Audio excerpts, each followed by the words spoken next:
Hi everyone, Aaron here for Zollotech, and the iPhone 15 Pro Max has been out for about a year or so. It's been my main phone when I'm not testing other phones such as the 15 Pro or regular 15 series. This is what I carry most of the time that I have my SIM card in. You'll see I currently have 5G. It's what I've been using, so I thought we'd take a look at the overall durability, what the speakers are like after a year, speed, battery life, and more. Now this is the blue titanium version. There's a few different colors. Of course, natural titanium actually shows less wear or durability issues, and this is the first phone I've dropped in a long time. This is a titanium frame that's coated in a color, and you'll see that I dropped it on tile pretty early on, and over time it's sort of gotten scuffed up, just setting it down on different tables. So if I set it down on a table, it actually scuffed the bottom here just a little bit. We've seen this in the past if you're not using a case, and of course all of that could have been avoided if I did use a case, but it seems to be holding up generally well as far as the frame goes. But if you don't like to see those sort of wear marks or anything else, I would highly recommend the natural titanium version. This shows fingerprints pretty poorly, and it's just sort of a mess when it has fingerprints all over it. But in general, it's held up pretty well, and of course, again, it would have been avoided if I had a case. The display this year is a little bit different for me. Typically, I don't get a lot of scratches despite not using a screen protector, but this one has a ton of scratches all over it. So if I turn off the display here, maybe you can see around the outside edge, there's scratches here, there's sort of a deeper scratch here, scratches all over it. Again, it all could have been avoided if I used a screen protector, and I probably will next year as the overall ceramic shield just doesn't seem to hold up as well.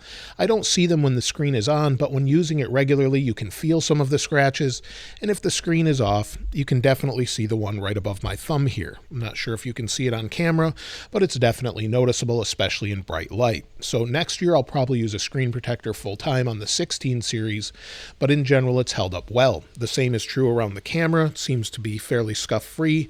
The overall sapphire glass that's sort of sapphire has held up well, but you'll see some scuffs around here, and this is just from setting the phone down. So the wear in general is just from gripping the phone, setting it down, and it hasn't held up as well as I had hoped that way.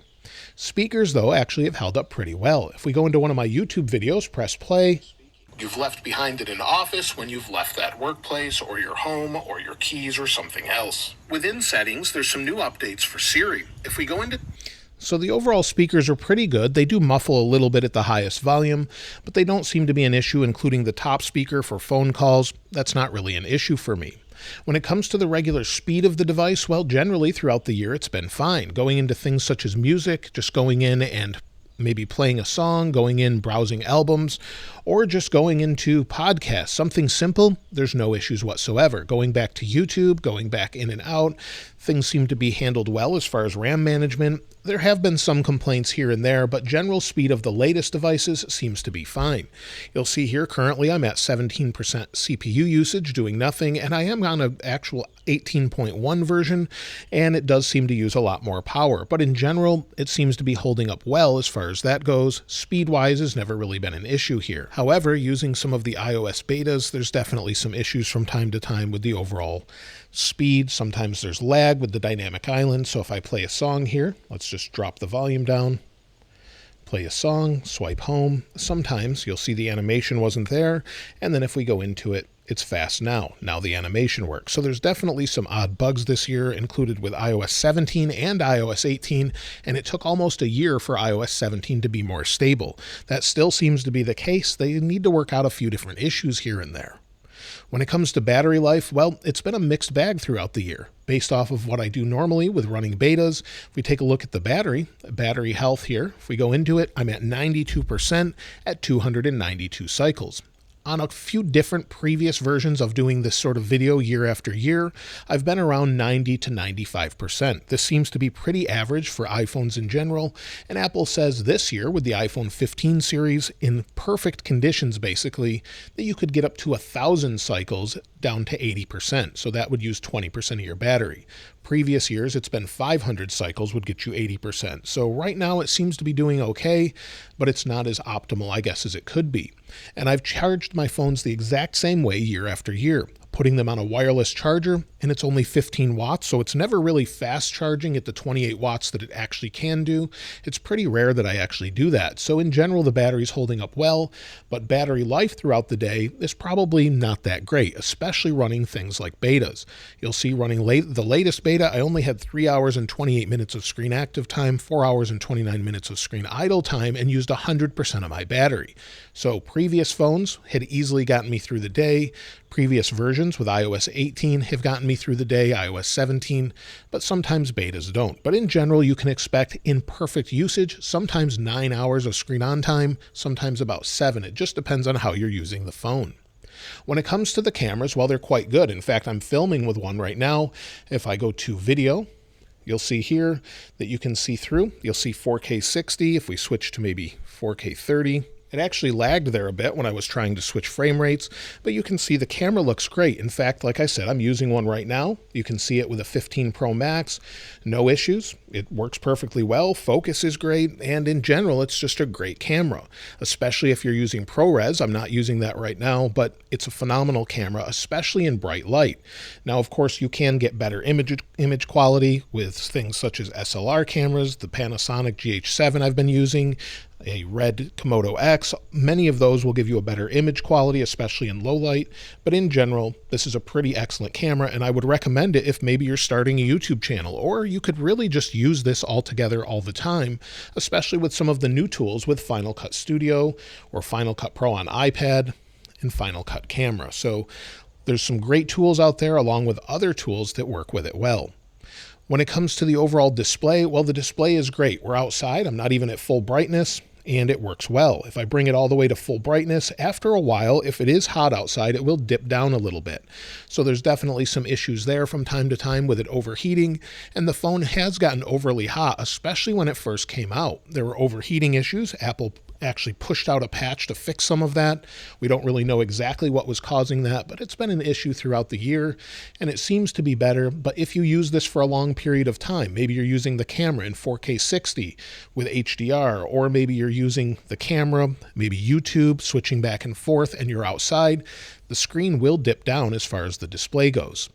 The overall viewing angles are fine though, no issues there, and it's just nice and bright watching HDR content. Now it does technically have PWM, but it's at a high enough rate that most people won't notice it, especially at a higher brightness. It's been a few years since it's actually bothered my eyes on the recent iPhones, but if you're super sensitive to it, it still could make you feel nauseated or maybe give you headaches or eye strain, and that's just the way the display is controlling brightness, by flickering faster or slower. Again, at higher brightness, I don't think you'll really notice it on this phone. It doesn't bother me, but for some people that are really sensitive to it, unfortunately, that's just the way most OLED displays actually work. When it comes to the design, well, personally, I think it's getting a little bit old. We've had the same camera arrangement for years, and that could change a little bit with the iPhone 16 model, but not the 16 Pro model. The frame, of course, has been updated to titanium, and it's a little bit rounded, which I do appreciate more than the previous years, but iPhone 12, 13, 14 are all basically the same as far as the phone goes. While I appreciate it just being familiar and consistent, it's also getting a little bit stale. I'm not sure there's much more they could do with it, other than maybe get rid of the dynamic island or shrink that down even more with the Face ID sensors and front-facing camera, but there's not a whole lot more that I think Apple could do here as far as the overall design. A phone is a phone this time around, and most phones are similar other than their camera bump. So maybe they'll change this around a little bit, maybe make it in line, change it around a little. We are expecting basically a new capture button for the camera, where we could use that maybe just to press and hold, switch between camera modes, sort of use that as a focus on the camera. But other than that, we're basically just seeing updates to buttons. This year has also been a little bit questionable as far as connectivity.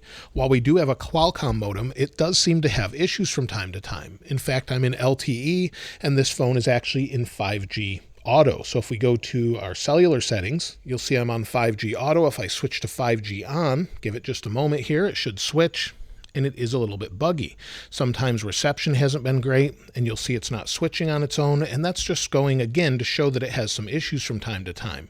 So if we go into cellular data, turn it off, turn it back on, let's see if it fixes the issue here.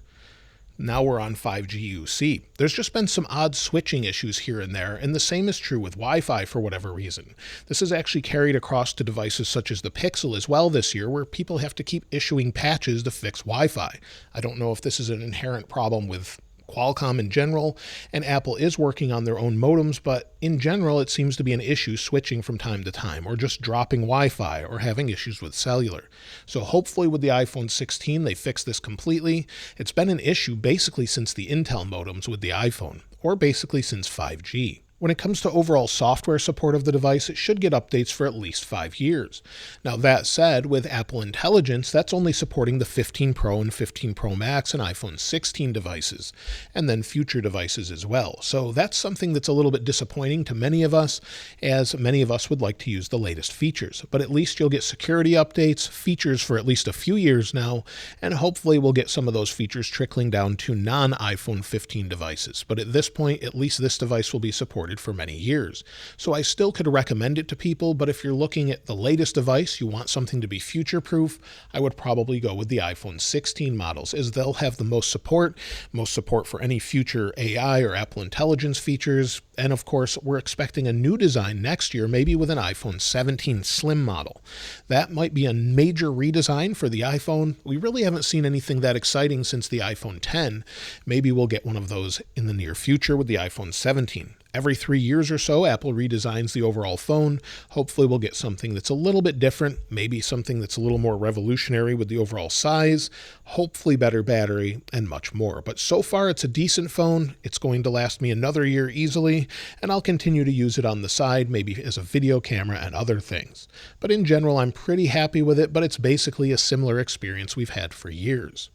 Let me know what you think of the iPhone 15 Pro and 15 Pro Max in the comments below. Which phone do you use? Are you upgrading to an iPhone 16? I'd love to hear from you there. Of course, I'll link this wallpaper in the description like I normally do, and if you haven't subscribed already, please subscribe, and if you enjoyed the video, please give it a like. As always, thanks for watching. This is Aaron. I'll see you next time.